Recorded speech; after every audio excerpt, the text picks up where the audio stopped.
Hello, welcome viewers.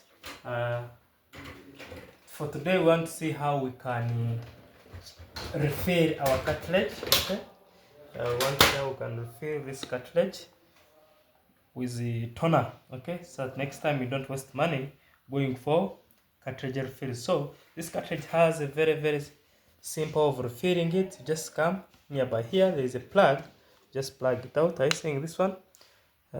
You plug it out like this. Okay, so plugging out like this, then you have to now open this one, stone out for some time. Then here there is always a seal. Okay, you plug it out, and now this one you remove it. Okay, remove it, and now you have a hole here. So like this, make sure you're protecting that toner from maybe falling down on your clothes, and project it exactly here. Okay, then you can now power it there until it is full.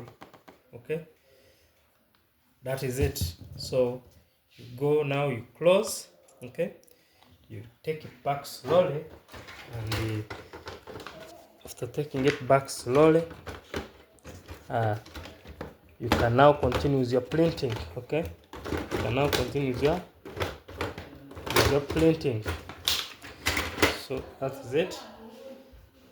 Then you can continue with your printing. That is it. Thank you.